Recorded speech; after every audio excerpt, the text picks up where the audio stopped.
नमस्कार, मी सविता तोत्रे. बऱ्याच ताईंचं म्हणणं असतं की तुम्ही डेली रुटीन दाखवा. सकाळपासून मी काय काम केलंय ते सांगणार आहे तुम्हाला. तर मैत्रिणींनो, डे नाईट 2-3 दिवस कंटिन्यू पॅटर्नचं काम केलंय आणि ब्लाउजांचं पण काम केलंय. त्याच्यामुळे झोप नाही, त्याच्यामुळे चेहरा बघा कसं झाला. पण टेलर लोकांचे खरंच लय हाल आहेत. आत्ताशी मी मशीनवरून उठले आणि जरा फ्रेश झाले. म्हणलं चला आता व्हिडिओ शेअर करावा तुमच्यासोबत.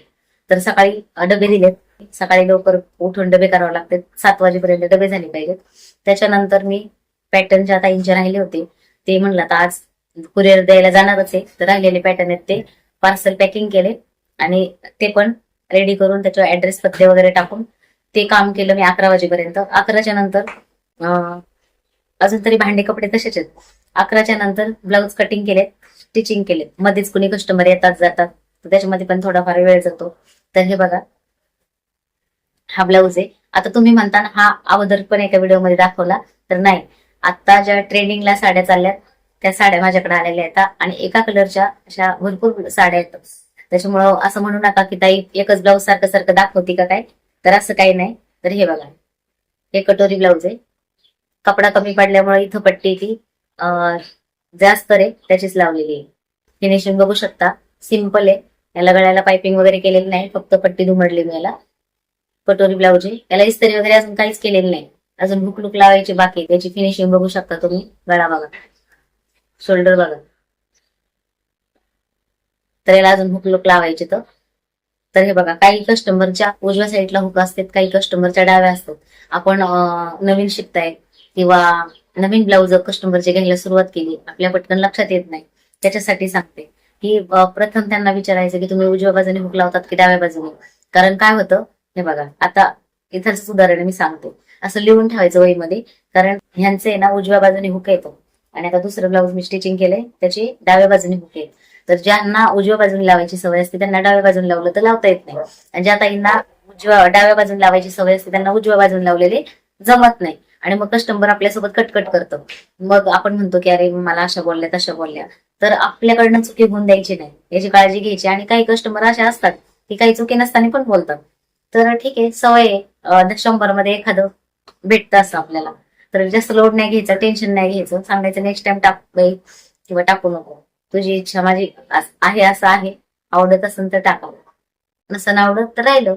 व्हिडिओचं पण मी तसंच बोलते. आवडत असतील व्हिडिओ तर बघा, नाही आवडले तर नका बघू. पण वाईट कमेंट कोणाला करू नका.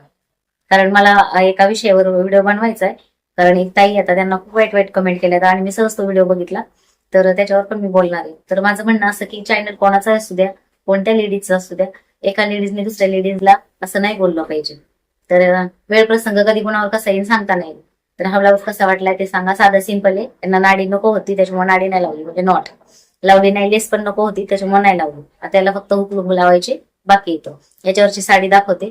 आणि ती साडी अगोदर एका रील्स मध्ये पण मी दाखवली, पण ट्रेंडिंग चालले त्याच्यामुळे त्याच साड्यावरांवर परत परत येत आहे.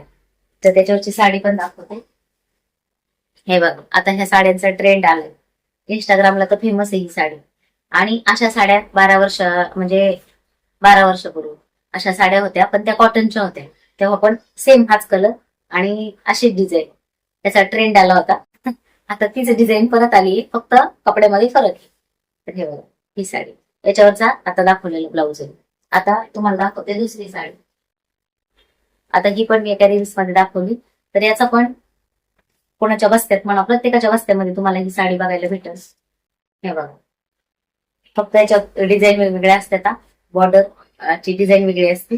साड्या सेम, याच्यात कलर सेम, म्हणजे जी क्वालिटी आहे ती सांगते मी. तर ह्याच्यात फक्त कलर वेगवेगळे असतात. पण ह्या साड्याचं पण ट्रेंड चालू आहे. हे बघा, तर ह्या साडीवरचा पण ब्लाऊज रेडी केला. याला एक साईडनी फॉल लावून ठेवलाय. आता ह्या साईडनी फॉल लावायचा बाकी. आता दाखवलेली साडी तिला पण एक साईडनी फॉल लावायचं. कारण हे बघा, मशीनवरती एक साईडनी फॉल लावून घेतलेलं होतं. आणि हे बघा, हिला पण मी एका साईडनी फॉल लावून घेतलेला आहे, बघू शकता तुम्ही. आता राहिले ते एक साईडनी लावायची, म्हणजे बिडिंग फॉल आणि एक साईडनी फॉल मशीनवर लावून घेतले. आता राहिली एक साईड, ती हाताने तुरपाई करायची. तर हे झाले 2 ब्लाऊज. आता तुम्हाला मी 37-38 साईजचं ब्लाऊज दाखवते.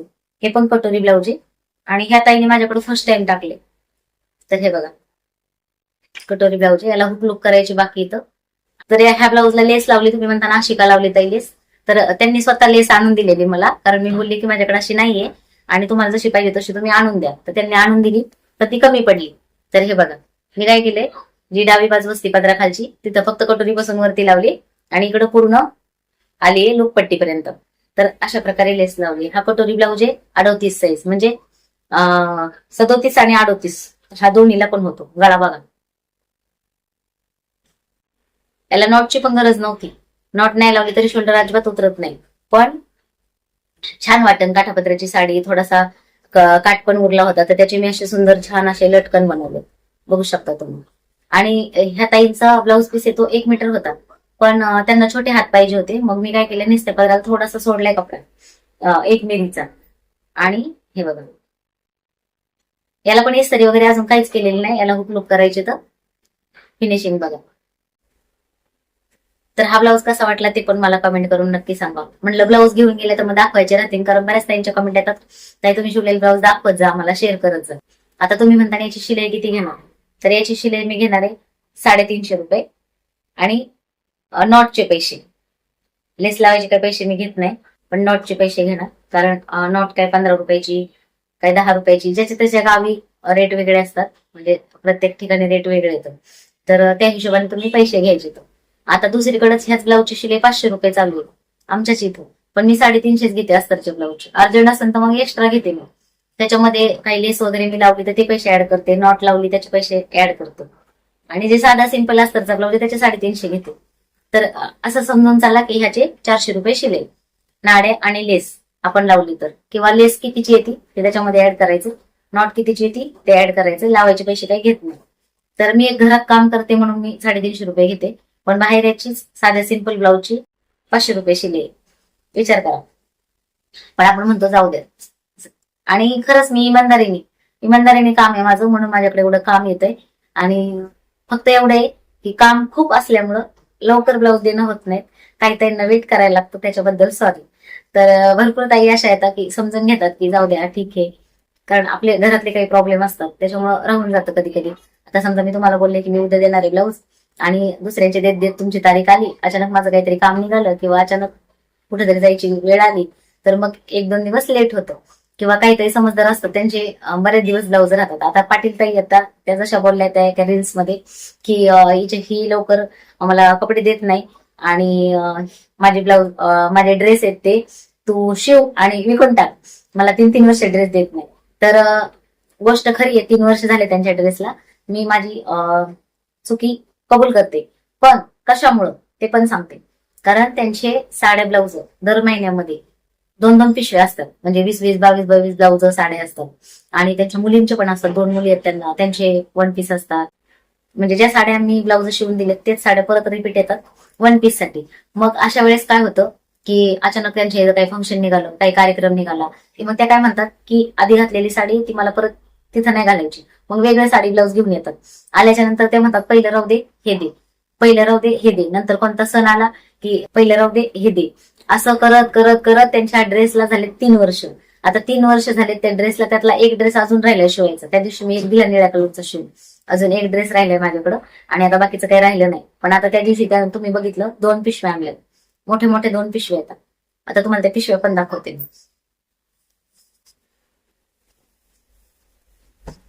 हे बघ, ह्या अशा त्यांच्या पिशव्या असतात साड्या ब्लाऊजांच्या. आता ह्या मला 15 तारखेपर्यंत द्यायच्या, कारण आता त्यांच्या इथं आहे लग्न. तर कोणाचं त्यांच्या नातेवाईकाचं लग्न असू द्या, काही फंक्शन असू द्या, किंवा वाढदिवस असू द्या, कोणाचं जावळ असू द्या, बारसा असू द्या, तर सगळे ब्लाऊज माझ्याकडे असतात. आणि एकदा एका फंक्शन मध्ये घातलेली साडी दुसऱ्या फंक्शन मध्ये घालत नाही, तर त्याच्यामुळं त्यांच्या मुलीचे आणि त्यांचे साड्या ब्लाऊज असतात. हे बघा, याच्यात पण ब्लाऊज पीसच आहेत.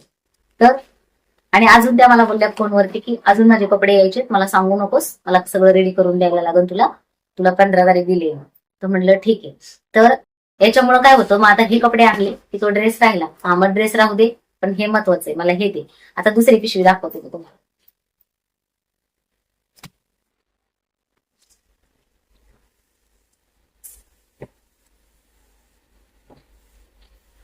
हे बघ, आता ती जी पिशवी आहे ती फक्त त्यांची होती स्वतःची, पाटील ताईची, आणि हे त्यांच्या दोन्ही मुली त्यांची पिशवी आहे. आता रात्री परत त्यांनी मला कॉल केलेला आणि त्या मला बोलल्या की अजून आमचे कपडे यायचे मुलींचे. म्हणजे मुलींचे घागरे वगैरे त्याच्यावरचे ब्लाऊज येणार आहेत. आणि ते तुला देणं गरजेचं आहे 15 तारखेपर्यंत, कारण त्या म्हणजे एकदम हक्काने, कारण त्यांच्या आधीचे कपडे माझ्याकडे असतात ना, म्हणून त्या मला हक्काने म्हणतात, नाही मला नाही माहिती, पहिले राहू दे, माझं हे दे, असं चालू असतं. आणि मग असं काही विषय निघला की मग म्हणतात, ए चल 3 वर्ष झाले तुझ्याकडं माझ्या ब्लाऊज येतो, 3 वर्ष झाले तुझ्याकडे ड्रेस पडलेले आहेत माझे. असं होतं. पहिले कपडे तसेच राहतात आणि दुसरे कपडे आहेत ते शिवून नेतात. तर ती रील्स बघून असं काही मनाला लावून घेऊ नका की त्या मला बोलताय, मी त्यांना बोलते. त्या मला बोलल्या पण होत्या की हा काढ माझा व्हिडिओ काढ, म्हणजे कळू दे लोकांना. थांब आता तुझं सत्य सगळ्यांना सांगते की ही मला कपडे देत नाही लवकर, पण मस्करीमध्ये बोलत होत्या, मनावर लावून घेऊ नका. तर असं आहे रुटीन. आता बघा, ही साडी, हे ब्लाऊज, हे पण मला उद्या द्यायचं. आणि अजून घरामध्ये कपडे भांडे सगळं पसारा तसंच आहे. संध्याकाळचं स्वयंपाक आहे. मी मकर संक्रांतीला पण पुरणपोळी बनवली नाही, तर मी आज विचार केलाय की आज मला पुरणपोळी बनवायची, किती लेट होऊ दे पण बनवायची, कारण सणानिमित्तच मुलांना खायला मिळतं. असं मध्ये आपल्याच्यानं करणं नाही होत, कारण आपलं डेलीच काम चालू आहे. आणि भरपूर ताईंचे पॅटर्नचे मेसेज आले तर की आम्हाला पॅटर्न पाहिजे, तर भरपूर ताईंनी ऍड्रेस पाठवून ठेवले.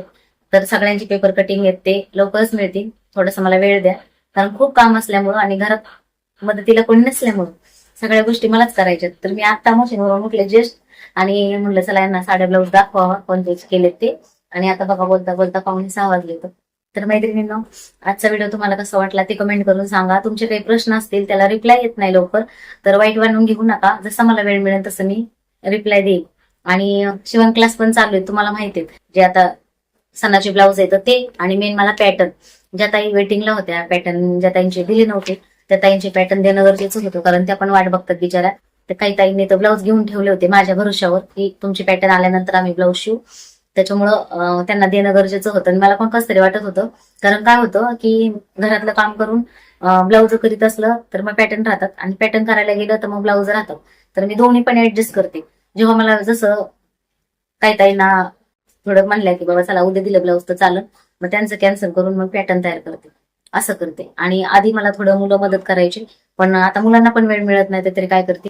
त्याच्यामुळं जरा थोडं समजून घ्या. एकटीच आहे मी. आणि कुरिअर तुमचं घरपोच येईल, टेन्शन घेऊ नका. जरी तुम्हाला असं वाटेल की अरे आमचं कुरिअर पाठवले पण कधी येणार काय येणार, तर मी स्पीड पोस्टने पाठवले, लवकरच येईल. आजच कुरिअर केलेले ज्या ताईंची कुरिअर गेले ते. तर मैत्रिणींनो, चला भेटूया नेक्स्ट व्हिडिओ मध्ये.